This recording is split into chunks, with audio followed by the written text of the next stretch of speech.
The billionaire's mansion was full of wealth, but empty of laughter.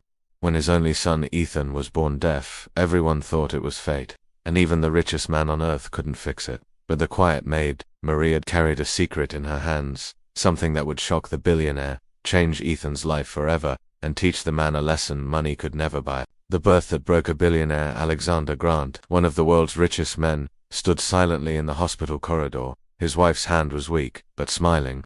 Then came the doctor's words, "I'm sorry, sir, the baby is deaf." The billionaire's jaw tightened. "How can this be? He's my son, a Grant." The doctor shook his head gently. "Nothing can be done, at least with current treatments." Alexander turned and walked away, leaving a silent world behind. Ethan was born into silence, a life the billionaire could not accept. The mansion became a fortress. Money could buy everything, except a son who could hear. Years of silence. Ethan grew up in luxury, but he never heard a single word from his father. He tried clapping, playing, even laughing, but it never sounded like anyone else's. The staff whispered, "The billionaire's son will never be normal. The boy lives in silence." Alexander didn't cry. He didn't smile. He only worked harder, trying to fix everything except his heart. The maid who saw him differently than Maria Lopez arrived at the mansion.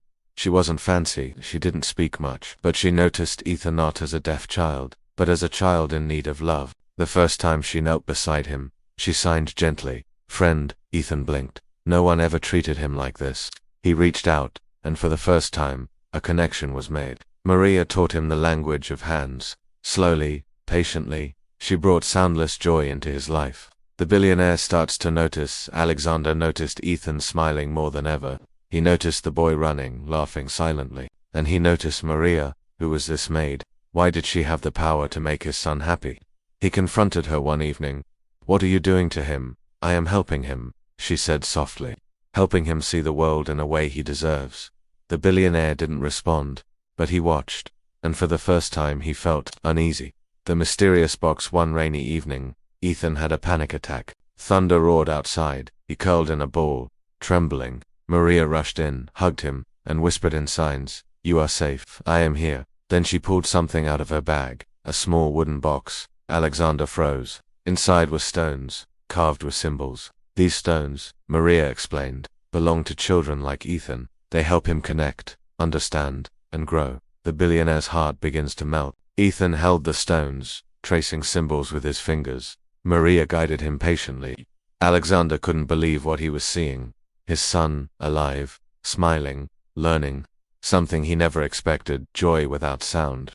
He realized the boy didn't need wealth. He needed love, guidance, patience, and the maid had it all. The truth revealed that night. Alexander asked Maria privately, "Where did you get this box? How does it work?" Maria told her story. "My father was deaf. He grew up alone. I swore no child should feel that way. These stones, they are tools of love and connection." Alexander's chest tightened. Tears stung his eyes. He remembered his own mistakes, his own lost chances. The billionaire realized, money could buy doctors, machines, anything, but it could never buy understanding. The first word. Weeks later, Ethan underwent a groundbreaking procedure. Alexander held his hand nervously.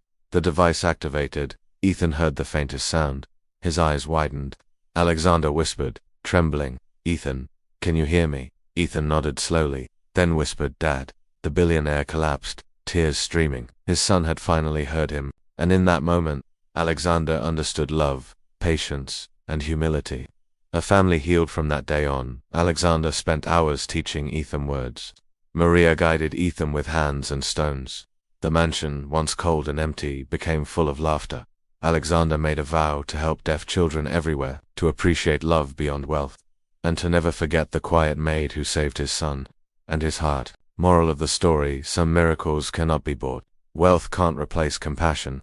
A silent child can teach a billionaire more about life than money ever could. And sometimes, the smallest hands hold the greatest power to heal.